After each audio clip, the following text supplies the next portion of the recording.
जो गरीबी है, हम बच्चे को कैसे पढ़ाएं। लेकिन जब बच्चा आपका पढ़ना चाहेगा तो गरीबी आरे हाथों नहीं लगेगा। उसे विद्यालय में सारा सुविधा उपलब्ध है। मध्याह्न भोजन आज में कुछ लोग पढ़ लिख लिए है, उसका परसेंटेज बहुत कम है। मैं आपसे भी निवेदन करता, बच्चों को पढ़ाने के लिए आप प्रेरित करें, तभी आपका भला हो सकता है। हमारे समाज को लोगों ने बांटने का काम किया है, कम हो चुका है। आजाद हुए देश को 75 साल हुआ, 60 वर्ष तक कांग्रेसियों ने शासन किया, लेकिन हम लोगों का कल्याण नहीं कर सके। हमारे देश में एक बेटा पैदा होता है जिनका नाम है नरेंद्र दामोदर दास मोदी, जो भारत का प्रधानमंत्री बनता है। अब वह भारत ही नहीं, वह दुनिया का नेता है। और उन्होंने हम गरीबों को कल्याण करने की बात सोची और एक एक काम हमारे गरीब भाइयों के लिए उन्होंने करने का काम किया। सबसे पहले बाबा अम्बेडकर, जहां उन्होंने शिक्षा प्राप्त किया, जहां दिल्ली में रह के वो राजनीति किए और जहां वो मरे, वो चैत्य भूमि बम्बई में, ये सारे जगह को उन्होंने पंचतीर्थ बनाया। और वह पंचतीर्थ लोगों के लिए, हम लोगों के दर्शनीय स्थल है। जब कभी भी आप दिल्ली जाएं, बम्बई जाए तो निश्चित रूप से वहां आप जाने का काम करें, यही मैं आपसे आग्रह करता हूं। बाकी किसी ने हमारे बाबा अम्बेडकर को सम्मानित करने का काम नहीं किया। भारत रत्न की भी उपाधि जब मिली है तो उस समय में भाजपा मिली सरकार थी और वीपी सिंह, रामविलास पासवान ने मिलकर के उनको भारत रत्न की उपाधि। और हम सबके गार्जियन, सरकार में वरीय नेता, वरिष्ठ मंत्री आदरणीय श्री मंगल पांडे जी का समापन भाषण होगा, तो आप लोगों के बीच में और अपने नेता के बीच में हम बाधक बनना नहीं चाहते हैं।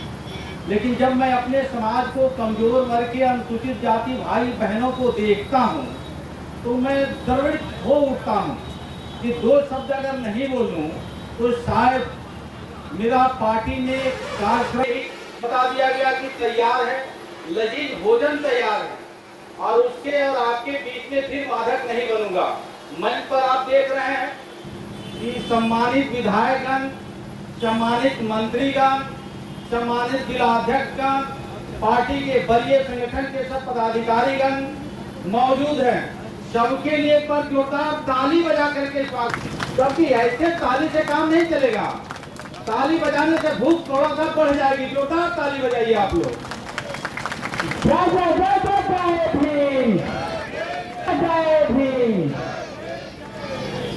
और आज खास करके परम पूज्य बाबा साहब डॉक्टर भीमराव अम्बेडकर जी के 134वीं जन्म जयंती के अवसर पे भारतीय जनता पार्टी के तत्वाधान में आज सब हम इकट्ठे हैं।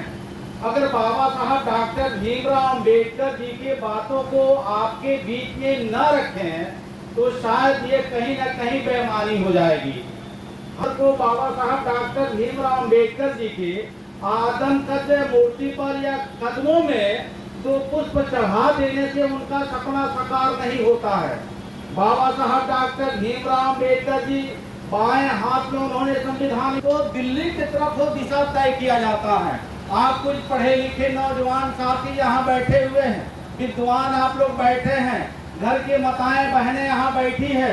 बाबा साहब डॉक्टर भीमराव अम्बेडकर 26 जनवरी 1950 को संविधान देते हुए सरदार वल्लभ भाई पटेल जी, बाल गंगाधर तिलक जी, अबुल कलाम आजाद जी, महात्मा गांधी जी और राजेंद्र प्रसाद जी एक साथ खड़े होते हैं और बाबा साहब डॉक्टर भीमराव अम्बेडकर जी संविधान को देते हुए उन्होंने अपने लोगों को इशारा किया कि है देश के गरीब, दलित, शोषित, वंचित समाज के लोग, आपके हाथों में एक वोट का अधिकार हमने दिया है।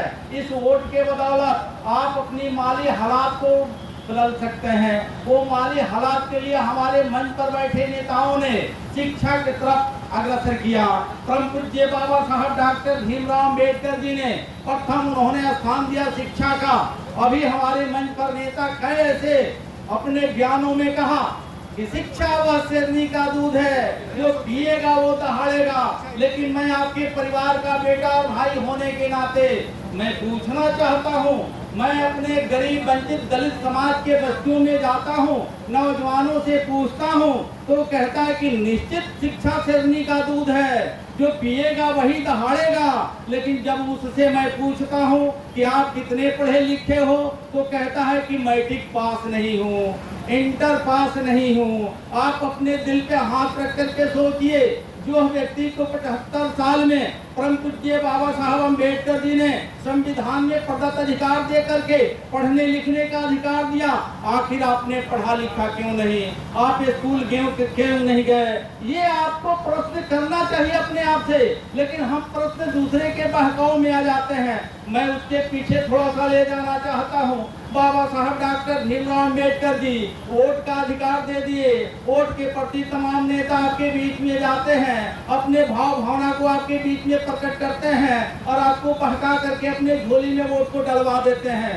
आपने कभी सोचा आपके सहुआना से वोट का अधिकार नहीं मिला है, आपके ससुराल से नहीं मिला है? इसके लिए पुरखों ने लड़ाई लड़ा है, जिस महापुरुषों को हमने नाम लिया।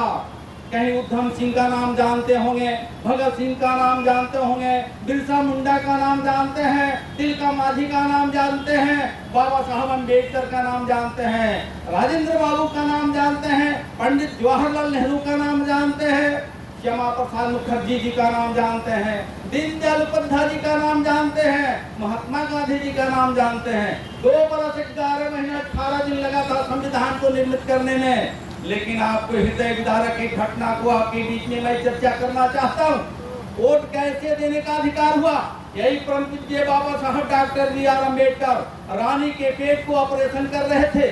राजा का बेटा राजा नहीं बनेगा, मुख्यमंत्री का बेटा मुख्यमंत्री नहीं बनेगा, प्रधानमंत्री का बेटा प्रधानमंत्री नहीं बनेगा। तो कुछ लोगों को पेट में दर्द हो रहा था। आपको सोचने के लिए मैं प्रश्न किया हूँ। आप सोचिए, उस समय बाबा साहब अम्बेडकर जी ने कहा था कि राजा का बेटा राजा नहीं बनेगा, रानी की बेटी रानी नहीं बनेगी, प्रधानमंत्री का बेटा प्रधानमंत्री पर मौलाना मजहब साहब की धरती पर स्वागत है, अभिनंदन हुए हैं, जिनकी विद्वता की सिर्फ भारत में ही नहीं दुनिया में शोर है। काफी कठिनाई, काफी दर्द और पीड़ा से उन्होंने अपनी पढ़ाई को जारी रखा।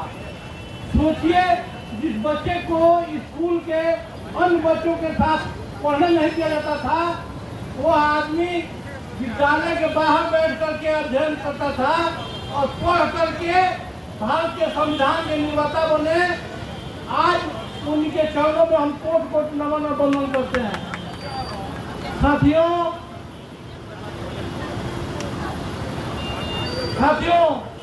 हम एक संकल्प के साथ यहाँ से जाएं कि जब हम यहाँ से जाएं तो भूखे प्यासे जरूर रह जाएंगे, लेकिन अपने बच्चे और बच्चियों को उचित शिक्षा दीक्षा देंगे।